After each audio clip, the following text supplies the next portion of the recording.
The Urban Institute did this really in-depth study into prostitution in America. Now, it's not a comprehensive study because they didn't look at major cities like Los Angeles and New York. However, they did look at 8 major U.S. cities, and they found some really interesting facts about what the underground sex trade is really like. So I want to give you guys some examples. If you look at the sex economy back in 2007, you'll see that it was extremely lucrative in some big cities, including Atlanta, where they raked in $290 million.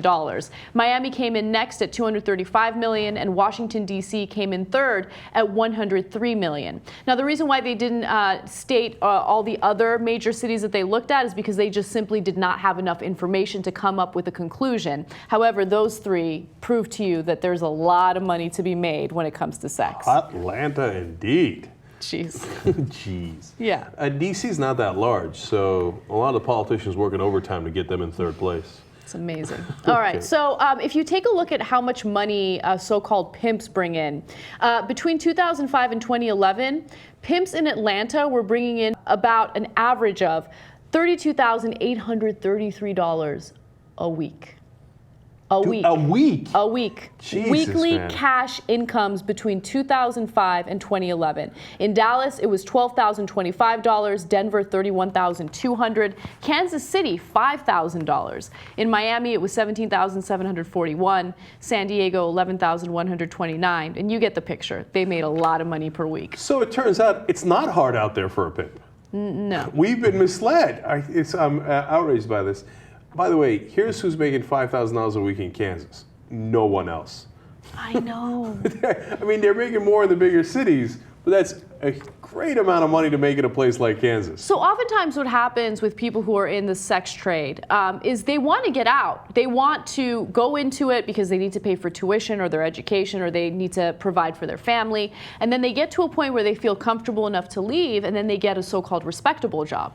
As soon as they do that, they realize that they're not making any money. So they go right back into it. And I mean, you can't really blame them. If you're making $32,000 a week, how are you going to find something that competes with that?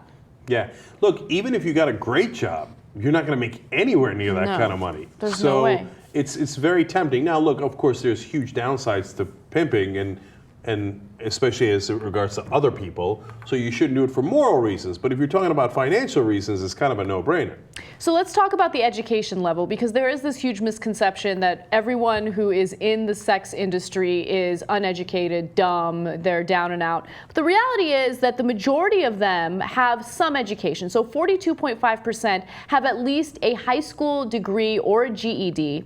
27.4% have some college. They may not have a degree, but they did experience some college. 5.5% have a college degree. That orange slice right there, 4.1%, is technical school, so a trade school or something of that sort. How many of them have a PhD? Not that many, but maybe they're in there somewhere. Well, yeah, it could fall under college degree, but we don't know. No, but all kidding aside, that's far more educated than I would have guessed. Exactly. So again, I like that this study happened because it does point to a lot of misconceptions. I think the most interesting part about all of this is that a lot of people get involved in prostitution because their family members are involved in prostitution. And it's a huge chunk. 32% of respondents had a family member who was involved in pimping or prostitution before them. So, you know, if you think about it for a second, it makes sense because a lot of people go into what their parents did, right? You see a lot of guys who are in construction because their dad was in construction, or a lawyer because their dad was a lawyer.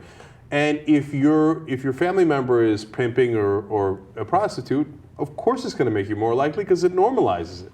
Definitely. I mean, there was one prostitute who was quoted in the study, and she said, you know, one day I noticed my aunt coming home late at night, and I was wondering, you know, what does she do for a living? Why are there men coming and going? And she loved her aunt. And her aunt told her, you see the clothes on your back? You see the food on the table? I'm providing for all of that by doing this. And it did normalize it for her, and then she entered the industry. And I'm not saying that that's a good thing, but that's exactly what happened to her. So it's probably something that a lot of people in the industry experience themselves.